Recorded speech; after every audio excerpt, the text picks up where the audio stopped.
Welcome back to the Real Men of Real Estate. Thank you. We're going to continue with our special guest, Bill Tan. As you said earlier, you were speaking about the financial calculator. Could you continue with that, please? Well, I was talking about the fact that financing touches everyone's life. And if you finance the purchase of anything, be it a car, a house, or anything, credit cards. Jewelry. You're borrowing money and then you're repaying it back. And what you're repaying back, you're paying what you owe plus interest. So because I say you're paying back what you owe, so I say you're just renting that money for a period of time and you're paying rent on that money until you pay it all back. I don't know if anybody's ever looked at it, but if you make the minimum payment on a credit card purchase, you'll be paying for somewhere between 22 to 27 years on whatever you had just bought to that point. And I want people to realize how much money they spend on rent/interest on the financing in their life. Most people have no clue until they take my financial calculator class. Now, with that class, it consists of what? I give people a handout, and they have to buy an app. I recommend they use the HB10B2 app. You can put it on any of your devices. I recommend the one by a company called In a Day Development. That's inadaydevelopment.com. And if you get it for your iPhone or your Android, it's about $6, $5.99. If you get it for your Windows computer, it's $13.99. But if you put it on your phone, you'll have it with you everywhere you go. And then you can check the financing. One of my students, friend of yours, took my class the very next day. He and his then girlfriend, now wife, went to lease a car, and he said they saved over $400 due to understanding the financial calculator, having taken my class the day before. I'm still waiting for my commission, Stephen. So in the class, and it's an all-day class. It's not just a couple-hour thing. I do a free hands-on workshop, which is supposed to last an hour and a half. The other night it went a whole lot longer, but that's another story. Mine's an all-day class. I tell people to get a good night's rest because it's brain strain. It's things you've never thought about.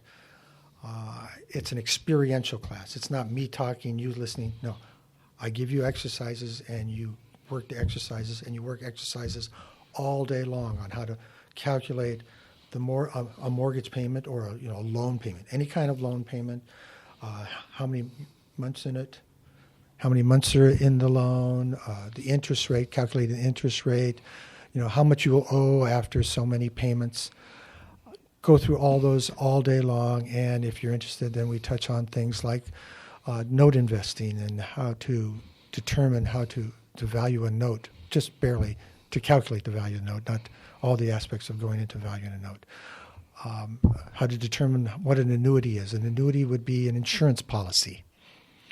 How to discount cash flows, which are payments on a note. By the way, notes, mortgages can be purchased. And it's done all the time. It's just not in a market that most people are aware of. Okay, so for somebody like me coming in for the first time, and I'm not sure if this is something I would want to do, what would encourage me to want to do a note or do the financial calculator? Well, understand that whenever you do anything in life, you have to build a foundation. You have to learn the very basics of what it is. If somebody wants to invest in real estate, I go take a real estate finance class, take what are basics for real estate agents. Well, just learn the basics, learn the terminology, because every specialty has its own language. And the financial calculator is one, because you need to be able to figure out the numbers. I gave you some techniques and strategies earlier about options. It doesn't work if you don't understand how to figure out the numbers after you've figured out the techniques or the strategy. So I tell somebody, take your basic courses on how to, and you can go get these basic courses at your local community college. You can pay for them online. They don't cost that much. First off, before you do any of that, go to your local library and see if they have those books. Real Estate Principles. That's the course I was thinking of. And they have books on that in your local library. And guess what the price is for that? Folks, that's free.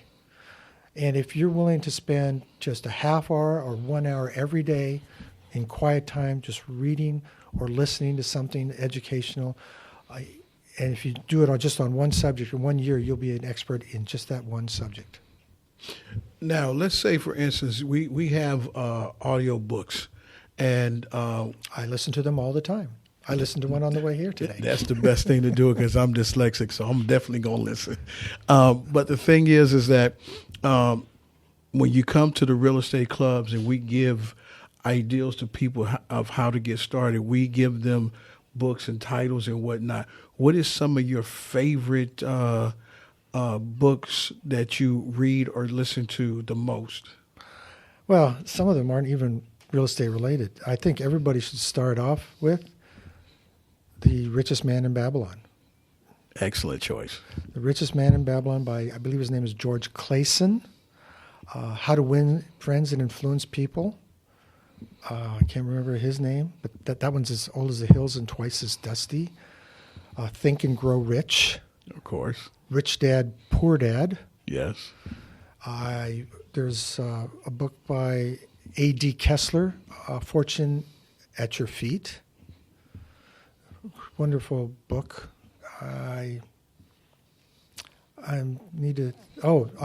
friend of mine, David Finkel, wrote a great book, and I can't remember the name. I think it's How to Start Off with like $5,000 and grow it into real estate.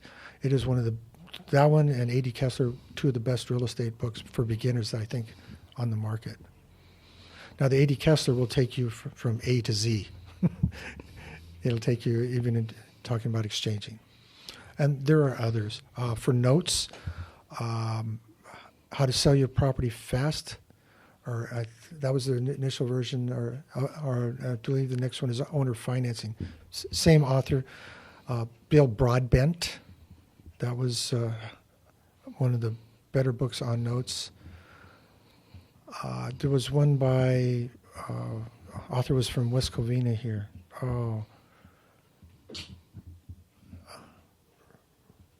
It's a red book, about real estate note investing. I can't think of it right now. Oh, and Jimmy Napier's book, of course, Invest in Debt. Course. That's a very good book to start in note investing.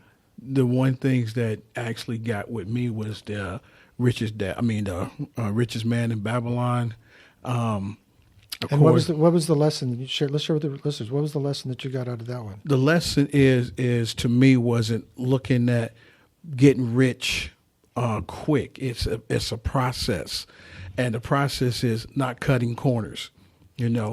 Go directly straight ahead. Don't look to the left. Don't look to the right. Stay the course, because sometimes when you miss things, or sometimes you want to go ahead and get there faster than the way it's taking because it's taking so long, that's when the mistakes come into play. And then a lot of times you don't learn from the mistakes, because we all going to make mistakes, but learning that it's patience, because you can't do things the way everybody do it. You have to do it the way it best fits you. And the thing of it is that somebody can tell me all day, this is the route to go. But if I'm impatient, or if I'm not understanding, or I want to get there quick because I have a need, I'm not going to get there. I'm not going to do it the correct way. I'm going to do a lot of missed things, and then I'm going to get upset, and then I'm going to be ready to quit. Then I'm going to be mad at everybody and things like that. So understand that these things are to strengthen you and not kill you. You know what I'm saying? And it takes a time, and it will definitely happen. It's just not going to happen at your time. It's going to happen. Wow, I didn't get that out of that book. That's pretty good. Well, that's from a different perspective, though. I got what I got out of that book is pay yourself first, and don't spend what you save. That pay yourself first. Pay 10% of what you make to yourself first, and don't touch that. You can start investing it later, but don't touch that initially, and grow that, and then invest in safe investments. And by the way, the book is by George Coates, Coats, and I believe it's Safe Trusted Investing in California. Safe word may be incorrect, but Trusted Investments in California. And it has techniques and aspects of it that are applicable all over the country, whether it's using trust deeds or mortgages or contracts for deed.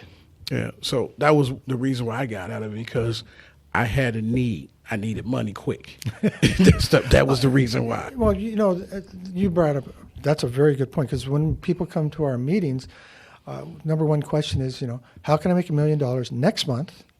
Exactly. Without any, I don't have any money, I don't have education, and if you have any great leads, would you give them to me, please? Sometimes they don't even say please, and I tell them, you're in the wrong business. They've been sold something by somebody else. This is a get rich slow. There's businesses that can get rich fast. Flipping, some people have gotten rich fast. That's a business. That's not real estate investing.